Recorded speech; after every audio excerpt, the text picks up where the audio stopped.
Assalamualaikum warahmatullahi wabarakatuh. Bismillahirrahmanirrahim. Alhamdulillah rabbil alamin. Assalatu wassalamu ala asyrafil anbiya wal mursalin Sayyidina Muhammadin wa ala alihi wa sahbihi ajma'in. Qala rabbi syrah li sadri wa yassir li amri wahlul 'uqdatam min lisani yafqahu qawli. Amma ba'd. Bapak-bapak, ibu-ibu, jamaah salat maghrib yang dirahmati Allah Subhanahu wa taala. Alhamdulillah, bersyukur kita pada Allah Subhanahu wa taala. Allah berikan kita kesehatan, keafiatan. Allah ringankan langkah kita untuk datang ke rumahnya, melaksanakan salah satu kewajiban pokok kita sebagai hambanya, melaksanakan ibadah salat fardu maghrib berjamaah. Salawat dan salam kita sampaikan pada Nabi besar Muhammad sallallahu alaihi wasallam. Allahumma salli ala Sayyidina Muhammad wa ala ali Sayyidina Muhammad. Bapak Ibu jamaah yang dirahmati Allah Subhanahu wa taala, seperti biasa setiap malam Kamis kita lanjutkan mudzakarah kita tafsir juz amma.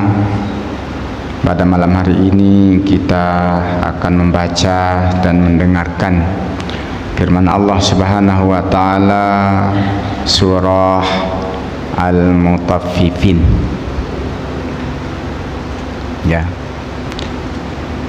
Ya, pada pertemuan yang lalu kita sudah mendengarkan surah Al-Insyiqaq.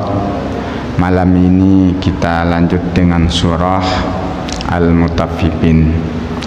Mari kita sama-sama membacanya terlebih dahulu.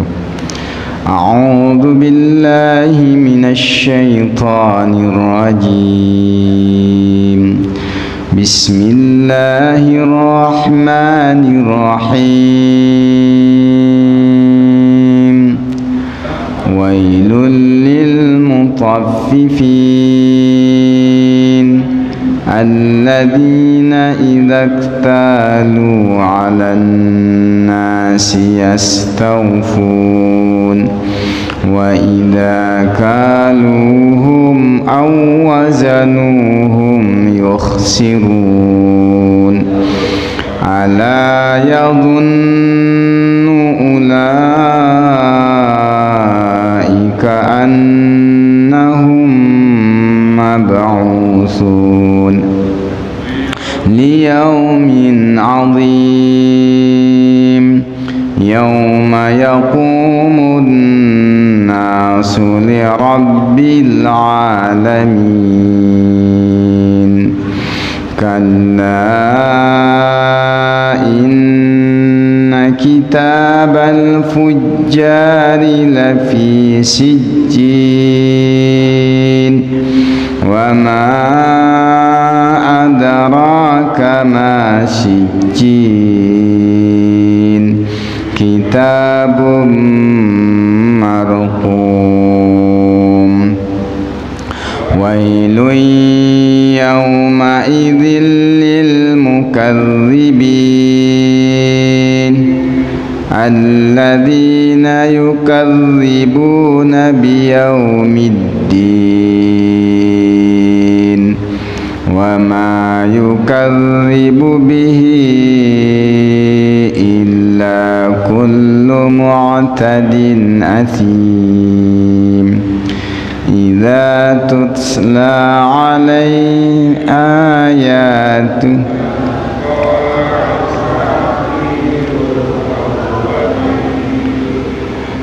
kalla bal rana 'ala qulubihim wa ma kanu yaksibun. Kalla innahum 'an rabbihim yawma idzin lamahjubun. Thumma innahum lasalul jahim. Thumma يقال هذا الذي كنتم به تكذبون كلا إن كتاب الأبرار لفي عليين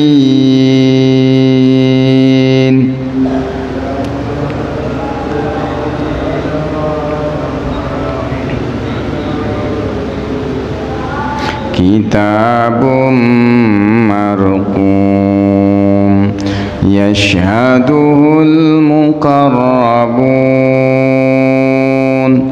إن الأبرار لفي نعيم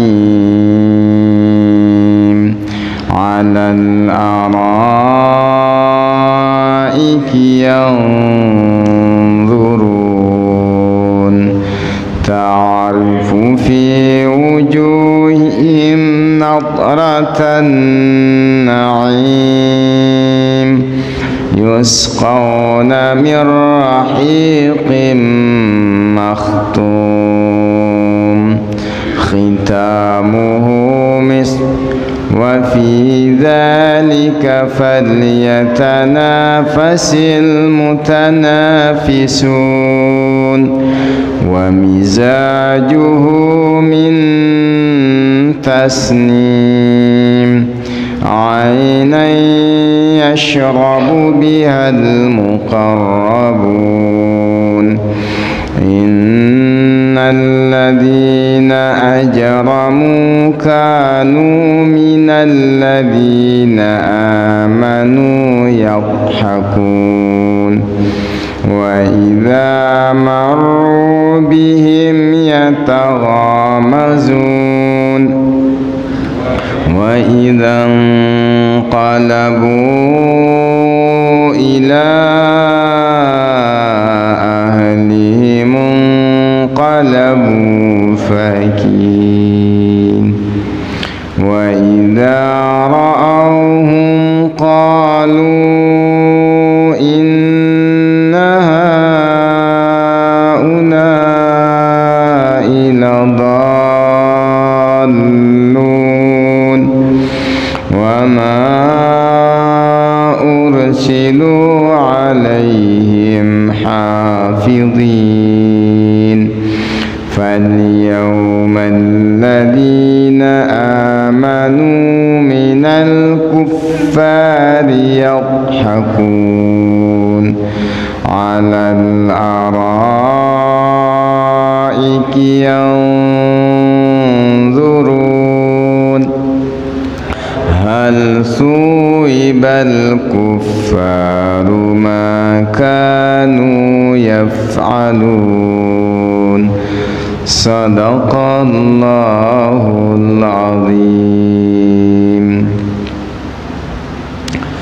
Jamaah yang dirahmati Allah Subhanahu wa taala, alhamdulillah tadi sudah kita sama-sama membaca surah Al-Mutaffifin.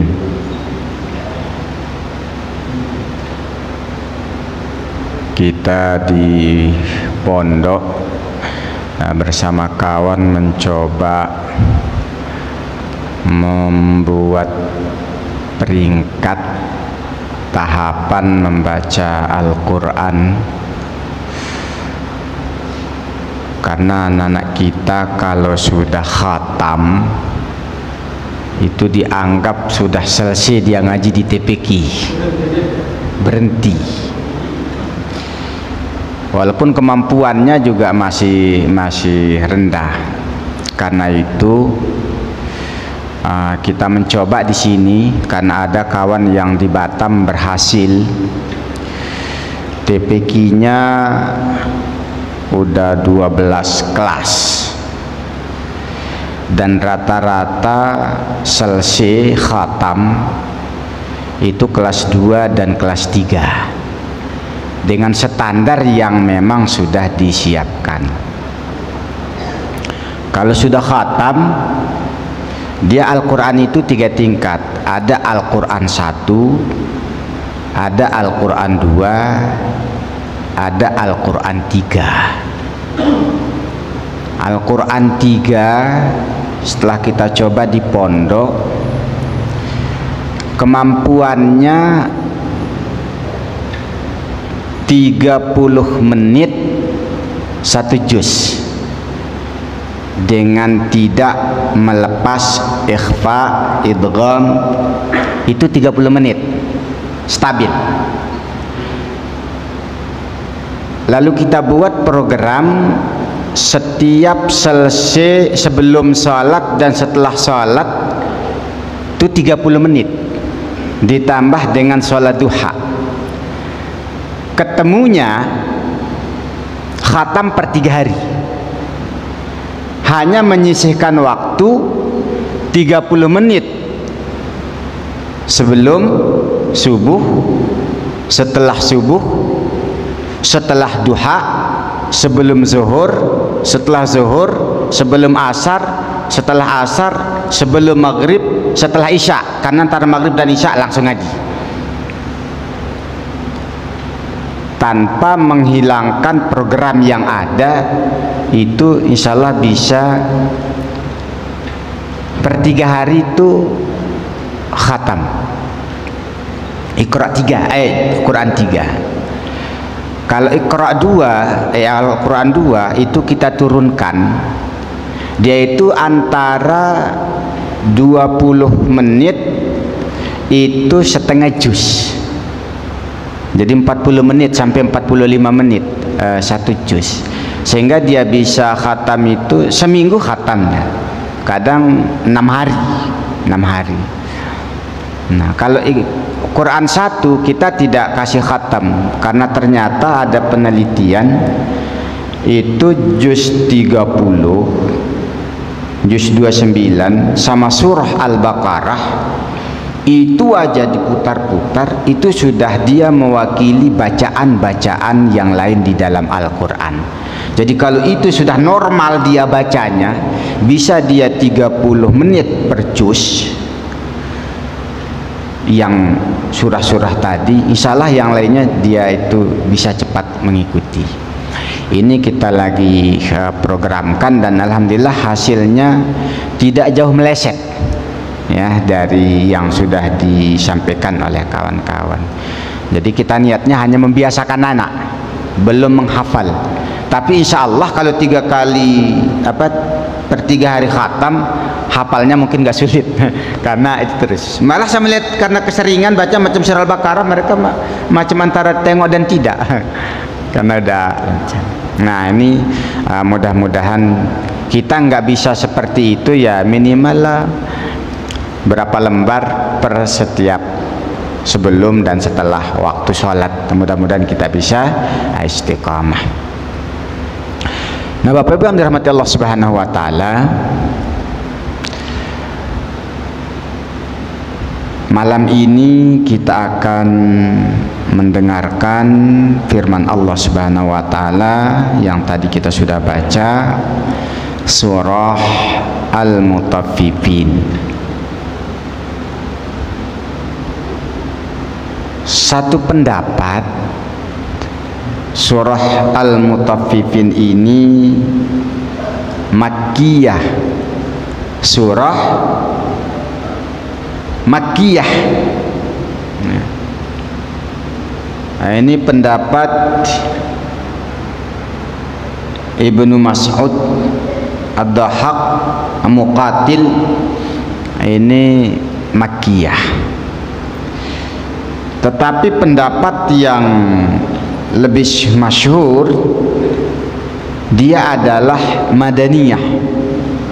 Nah ini pendapat Ibnu Abbas, Asakir ya, satu riwayat juga Al-Muqatil, ini surah Madaniyah.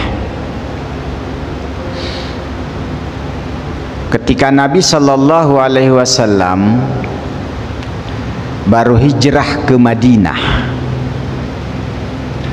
saat itu Madinah didominasi ekonominya oleh orang-orang Yahudi. Orang Islam kan baru hijrah.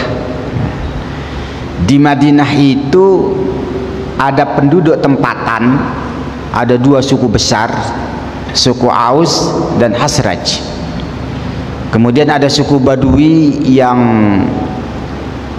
apa namanya, nomaden ya, yang tidak mau menetap itu, ya. Sehingga ekonomi dikuasai oleh Yahudi. Nah, ketika Rasulullah sallallahu alaihi wasallam hijrah ke Madinah, melihat ya, banyak kali praktek jual beli yang tidak pas, terutama dalam hal timbangan. Nah, ini disebutkan ayat ini turun untuk menegur praktek orang yang curang dalam melakukan timbangan.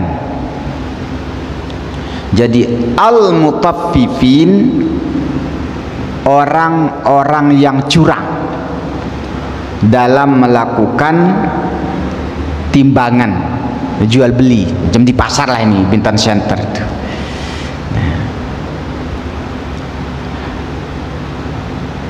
Allah Subhanahu wa ta'ala mengingatkan, wailun, kalimatu azabin,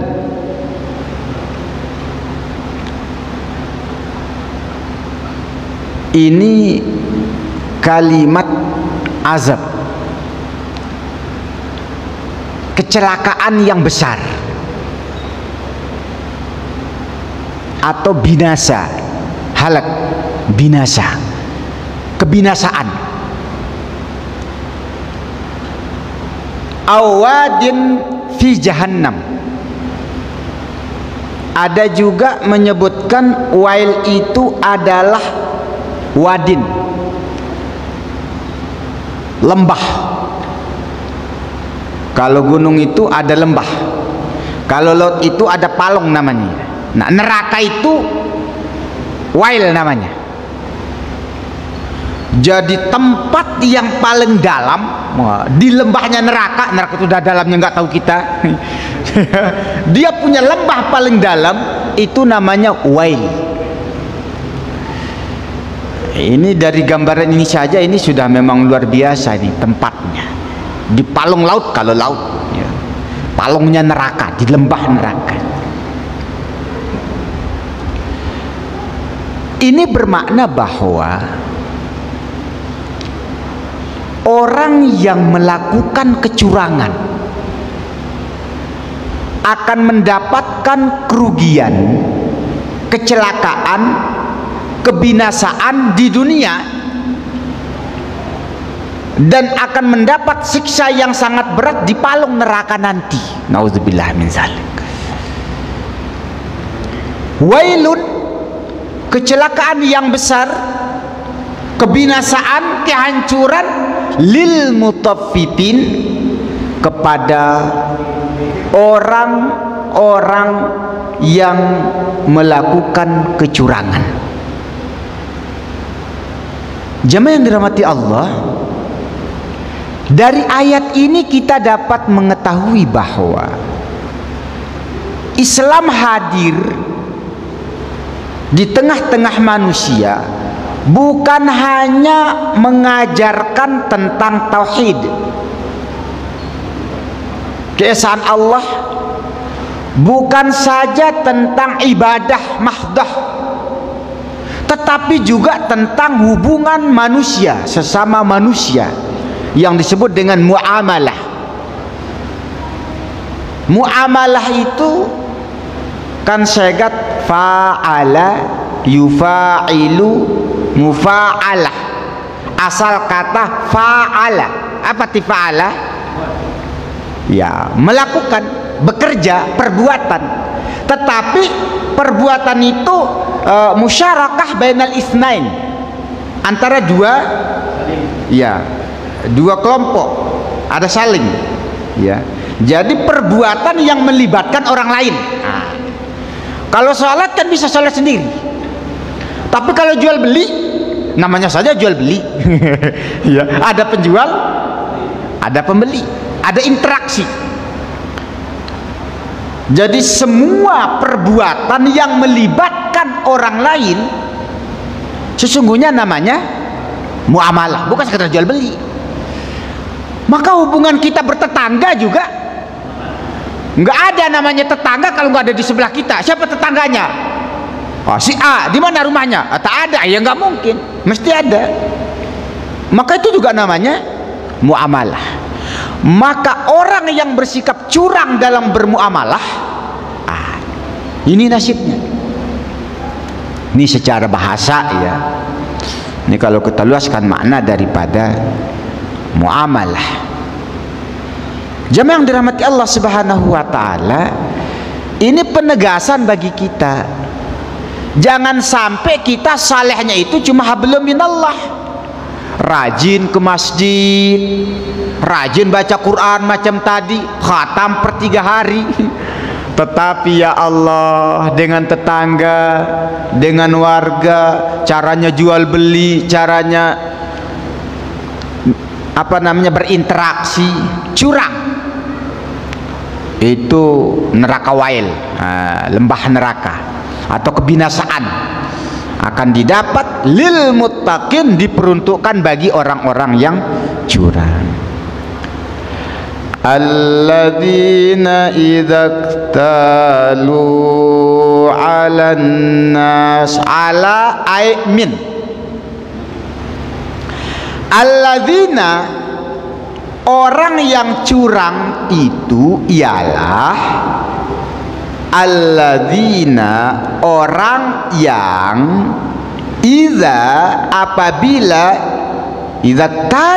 apabila mereka itu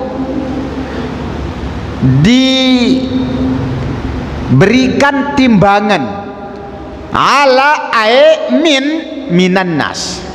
Jadi kalau dia ditimbangkan barang oleh orang, timbangan dari orang, dia pengusaha, misalnya pengusaha sayur, dia datang ke kebun, ditimbang sama Pak petani, ya, dia ditimbangkan oleh orang, dia terima. Apa? Yastaufun, istafa. Kalau ada fi'il mudhari yang awalnya alif sin ta, istaghfara, istaf'ala, itu permohonan, minta. Dia minta cukup dalam timbangan. Ini masih kurang ini. Harus pas. Belum lagi dia susut nanti, kata dia. Udah gitu, itu timunnya daripada bengkok-bengkok begitu nggak di ini, itu nggak ditimbang malah itu. Ini hati-hati. Kalau dia ditimbangkan, dia minta harus pas, cukup, nggak boleh kurang. Malah ada yang ini minta lebih. Udah ditimbang, minta 1. Itu kadang ibu-ibu suka minta gitu. Minta 1, dibilang tidak, udah dibuka. Minta 1, dibuka. Iyalah katanya.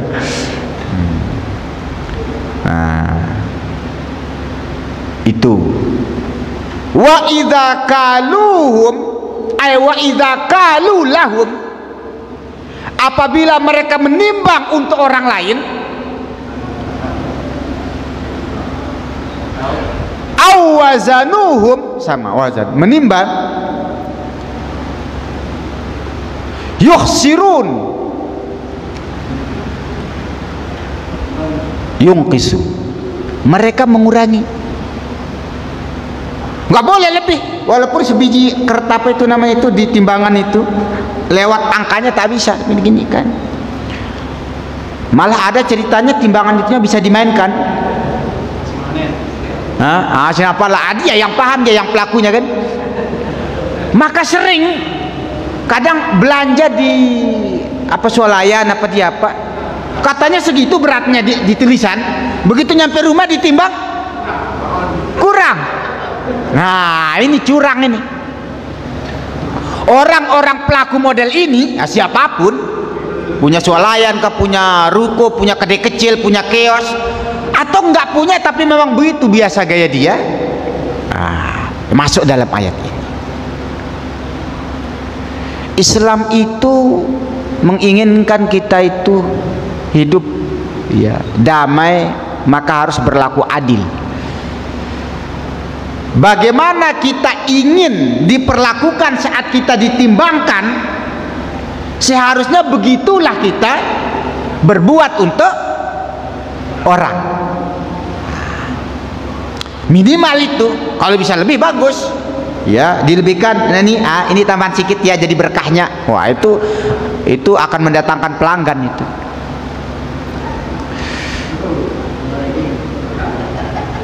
Jamaah yang dirahmati Allah, kita semua paham ini, tetapi saya mau mengajak kepada kita begini. Ada satu fenomena yang menurut saya sebetulnya bagus. Ini fenomena yang bagus di kalangan kaum muslimin, adanya kesadaran umat Islam untuk membangkitkan ekonomi Islam. Kalau bahasa Ustadz Somad itu belanja ke warung muslim. Tapi seringkali karakter manusia itu begini, ini yang kurang dipahami oleh pedagang. Banyak orang belanja itu tidak fanatik dengan suku, agama atau apapun. Dia hanya fanatik terhadap diri. Ini ada pedagang A muslim, ada pedagang B non muslim, tetapi kadang lebih puas belanja di sini, lebih menguntungkan bagi pembeli. Kira-kira dia datang kemana? Ke situ. Habis pelayanannya bagus, timbangannya bagus, itu kawan sekawan tapi nyeki. Nah, ini yang tidak dipahami oleh saudara-saudara kita yang pebisnis, sehingga kita tidak bisa bersaing. Apalagi yang kedai-kedai kecil, dia ingin untung banyak, pedagangnya sedikit. Mending untung sedikit, pembelinya banyak.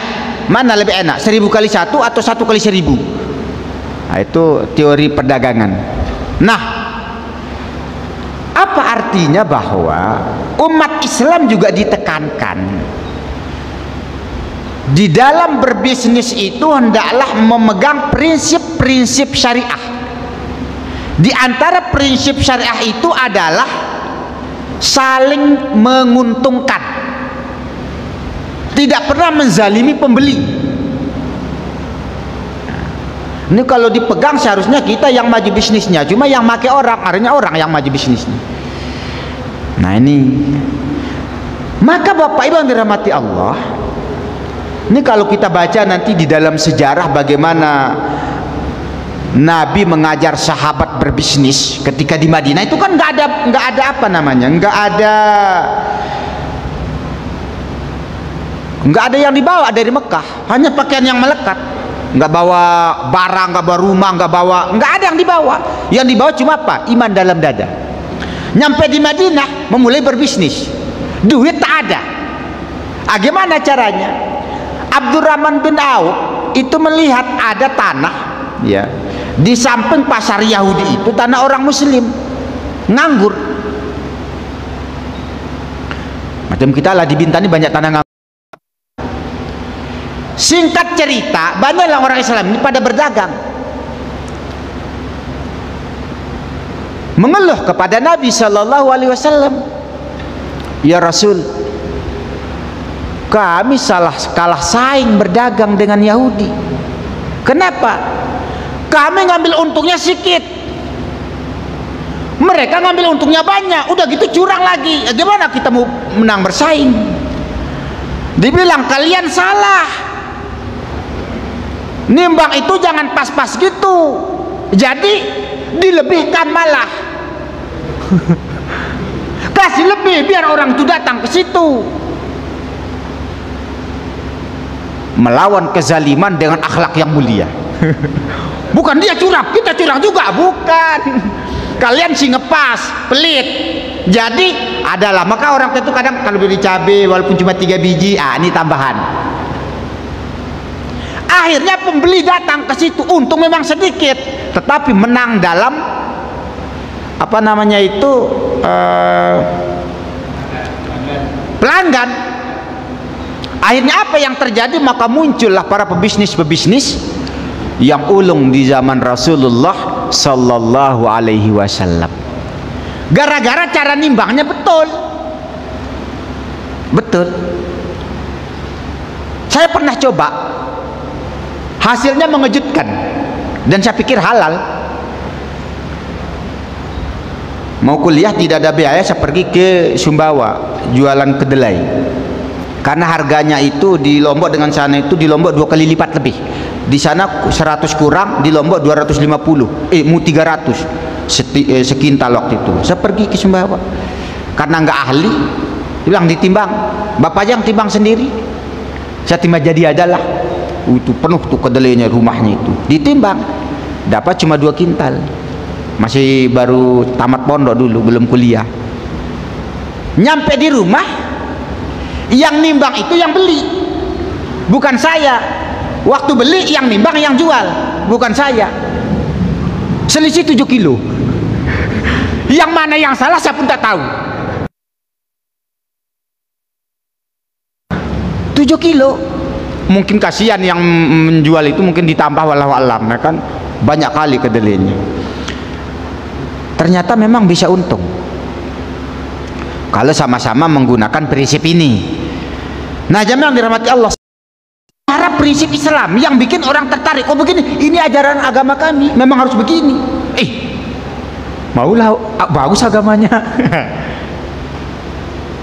Maka pertama kali Islam itu tersebar di Indonesia ini melalui pedagang. Pedagang yang model begini nih, yang betul-betul memperhatikan cara berdagang. Habaib yang sekarang memang keturunan Arab itu memang pedagang. Saya juga di Jawa, di Solo, di mana, di Bandung juga para habaib itu memang sukanya jadi pedagang. Nah, jamaah dirahmati Allah Subhanahu wa taala, ini agak melebar kita karena apa? Ini perlu kita pahami bahwa Islam itu menekankan sekali konsep bisnis syariah itu, dan itu menguntungkan kalau dijalankan sesuai dengan ketentuan Allah dan Rasulullah sallallahu alaihi wasallam. Maka di Eropa sekarang itu bank syariah itu digandrungi karena ternyata memang dia yang kuat tahan dengan krisis moneter, konsep bagi hasil itu. Nah, kita kembali ke ayat ini bahwa Allah mengecam orang yang di dalam bermuamalah itu berlaku curang.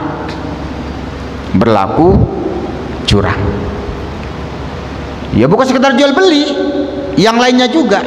Kalau bahasa kita itu ingin menang sendiri, nah, nggak mau mengalah dengan orang lain.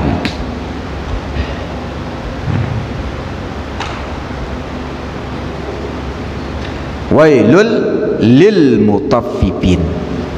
Kebinasaan, kecelakaan yang besar, neraka wail bagi orang-orang yang curang, yaitu orang yang ketika dia ditimbangkan oleh orang, dia minta dicukupkan, bahkan minta lebih sedikit, tapi ketika dia nimbangkan untuk orang, dia malah mengurangi timbangan.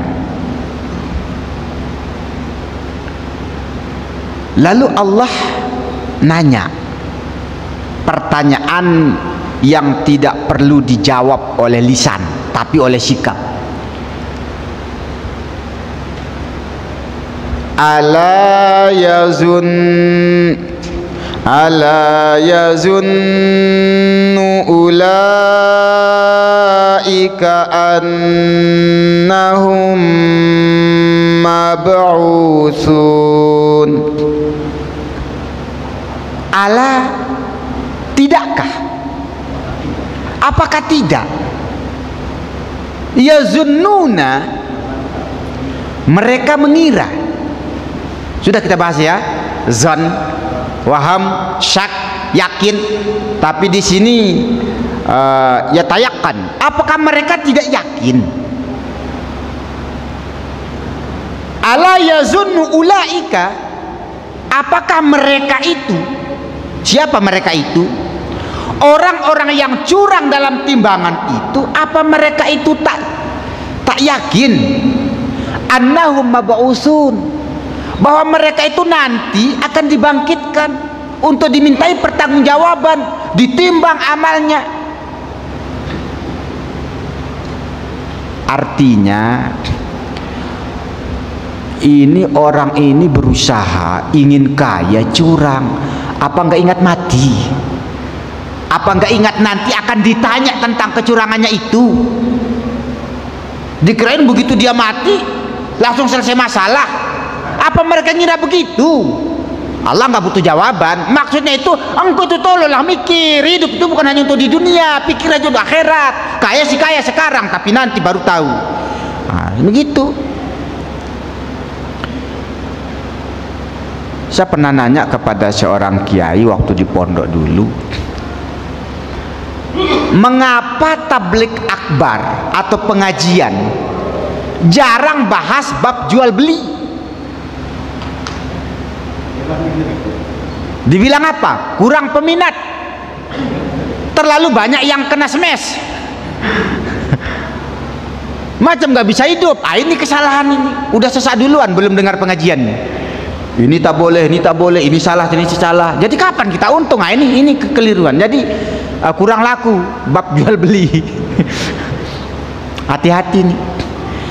Apakah para pebisnis itu yang curang dalam melakukan bisnisnya itu, mereka itu tidak ingat, tidak yakin bahwa mereka dibagikan nanti mempertanggungjawabkan?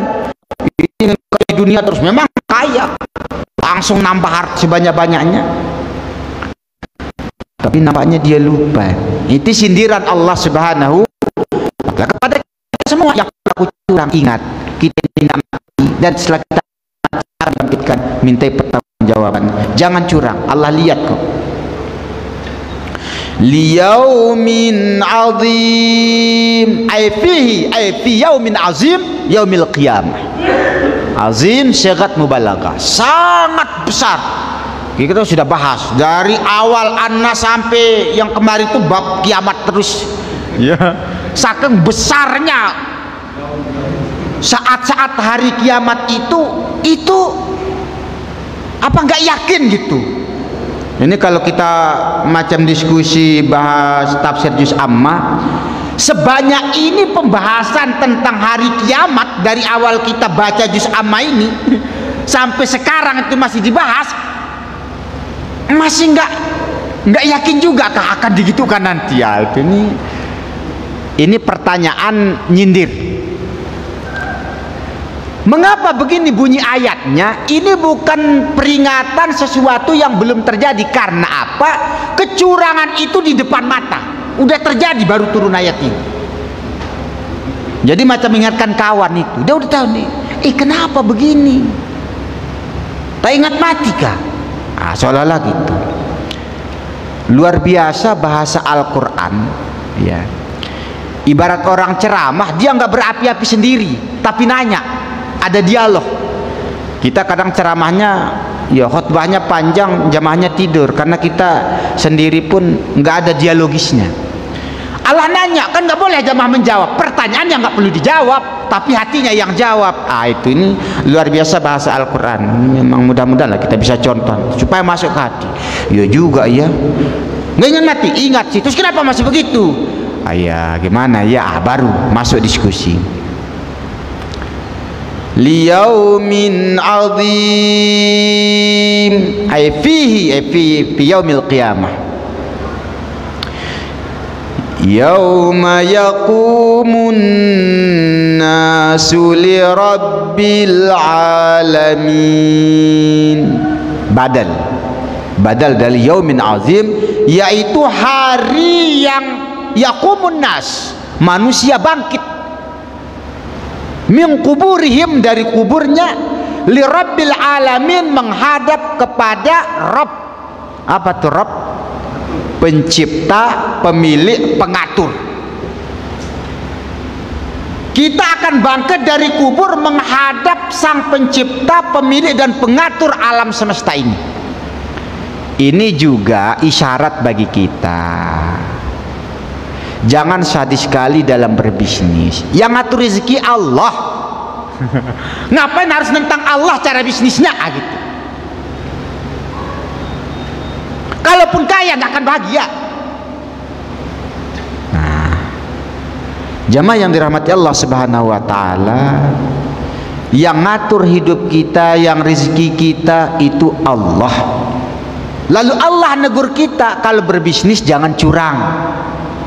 Pakailah itu lurus-lurus, insya Allah Allah berikan keberkahan. Li Rabbil Alamin, li ajli amrihi wa hisabihi wa jazaih. Ngapain manusia menghadap Allah nanti? Li amrihi, karena tunduk pada perintah Allah. Nggak ada yang bisa kabur dari padang mahsyar, nggak bisa. Nggak bisa, mesti. Wa hisabihi, menghadap Allah untuk dihisab. Wa jazaihi, menerima pembalasan. Jadi inna lillah wa inna ilaihi raji'un. Kita ini milik Allah dan kembali kepada Allah. Meninggal, nak ngapain kembali ke Allah? 3. Makanya jangan nekat mati. Ya, belum siap dihisap, masih banyak yang tak jelas, mati. Itu nekat namanya. Belum banyak amalnya, mati. Mati nekat. Karena kita menghadap Allah li amrihi wa hisabi wa jazai. Mematuhi perintah Allah, nggak bisa berkutik kita, nggak bisa kemana-mana nanti. Lalu kita akan dihisap, lalu akan dibalas segala amal perbuatan kita. Nah, jamaah yang dirahmati Allah Subhanahu wa taala, ini redaksi ayat ini sebetulnya menukik. Ibarat orang main catur ini sikak seter ini. Ya, udah nggak bisa. Tapi kalau nggak juga, nampaknya nggak ngaji. Oh, ngaji, cuma hidayahnya belum masuk. Oh iya. Mudah-mudahan Allah berikan kita hidayah. Ngajinya gampang, meraktekannya itu. Kenapa? Kalau duit, mata orang kuning. Iya sini, tapi ini oh lumayan ini. Kalau cabai sekilo ini naik harganya 100. Kalau 100 kali timbangan seton, lumayan juga nih 1 juta. Bahaya ini. Nah, jamaah yang dirahmati Allah Subhanahu wa taala, di sini disebut timbangan. Timbangan itu kan kilogram, masuk juga meteran. Kan ukuran juga, orang jual tanah bukan pakai kilo, pakai meter. Berapa ini? Ini 3 hektar. Ternyata 3 hektar kurang 200 meter. Dia sendiri yang ukur sama BPN. BPN-nya bayar 200.000, bukan selesai masalah. Nauzubillah min zalik. Itu kena ini. Jamaah yang, karena kenapa kita sebut banyak jual kaplingan sekarang? Hati-hati yang ngapling itu, karena pembeli itu tak ikut ngukur. Yang ngukur adalah penjual, katanya sekian kali sekian. Iya kah? Ya mana tahu kita. Hati-hati dalam ngukur, jangan curang. Nah, kena ini. Nah, jamaah dirahmati Allah Subhanahu wa taala, Allah ingatkan kita dengan peringatan yang sangat dahsyat. Kalla, apa tikalla? Jangan. Wal makna laisal amru ala ma hamma alaih. Hammun dipakai bukan zan. Perkara yang sebenarnya bukan seperti yang mereka sangka. Jangan sangka kau curang kau lalu jadi kaya dan bahagia. Jangan, salah, keliru, salah besar. Maka jangan begitu. Kau tak akan bahagia, kau tak akan kaya dengan itu. Kau akan stres nanti. Kalla, jangan seperti itu. Apa yang kau sangka itu salah besar. Laisal amru ala ma hamma alaih. Bukan seperti yang mereka sangka. Jangan. Jadi langsung jangan gitu. Inna kitabal fujjar, sesungguhnya kitabal fujjar ay kutubu amalil kuffar, catatan amal orang-orang kafir. Kalau fujjar itu dosa itu bukan pernah berbuat dosa, memang hari-hari berbuat dosa, itu namanya pendosa, sehingga di sini disebut kafir. Ada juga masukkan itu fasik, pendosa besar. Hari-hari pendosa, dia berzina itu mungkin sekali. Kalau pezina, itu pelacur gitu. Nah, nauzubillah min zalik. Jadi pujar pendosa. Ya, bukan jamak lagi. Kalau banyak itu sering. Ini udah hari-hari. Udah ahli. Ya. Lafi sijin, catatan para pendosa. Kalau bahasa lebih ininya mungkin para durjana. Lafi sijin, ditempatkan di sijin. Qila huwa kitabu jamil amali syayatin. Wah, ini amal-amalnya setan. Wah, ini memang ya setan memang kerja dia dosa terus. Mana ada yang baik? Grup-grup itulah. Kok ada grupnya? Iya, karena setan itu ternyata disebutkan dalam An-Nas minal jinnati wan nas. Itu CSJ itu di situ. Satu kelompok, tempat kita catatannya itu tempat khusus. Makanya dalam surah yang kemarin itu dilemparkannya karena memang gudangnya beda. Tempat ngambil kitabnya beda, sehingga ngasihnya jalurnya beda. Ibarat gudang tuh beda blok. Nah, ternyata dari tempatnya saja sudah beda. Tempat naruh catatannya. Wa qila huwa makan asfal ard as-sabi'ah wa huwa mal iblis wa junuduh. Ada yang mengatakan bahwa sijin itu adalah tempat di bawah kerak bumi yang ketujuh, lapis bumi yang ketujuh. Habis. Jadi tempat sijin itu, bumi ini kan berapa lapis? 7 lapis bumi. Sijin itu di bawah lapisan ketujuh. Di mana itu? Nggak tahu lah kita itu. Pokoknya paling bawah itu. Di situ disimpan. Nah. Itu mahalul iblis wa junuduh. Itu tempatnya iblis dan para bala tentaranya. Di situ dia ngumpul. Ya Allah. Wa ma adraka masijin. Kalau diterjemah, tahukah kamu sijin? Kalau kita katakan wa ma adraka, kamu tidak akan nyampe dalam pemahaman. Jadi yang kita pahami itu adalah tempat bumi paling bawah lapis ketujuh yang masuk dalam tangkapan hayalan pikiran kita. Tapi tidak gitu sebetulnya, jauh lebih dalam dari itu. Nah, itu maksudnya, nggak nyampe pikiran kita. Tapi Allah menggambarkan yang bisa ditangkap, dipahami oleh kita. Tapi katalah kamu nggak akan nyampe. Tapi itu yang kami sayangkan, segitulah dulu. Nah, itu. Kitabum marqum, makhtum, kitab yang disegel. Disegel. Jadi catatannya itu dipelihara, maka tidak ada satu pun tertinggal. Kan ada itu. Wa may ya'mal mithqala dzarratin khairan yarah wa may ya'mal mithqala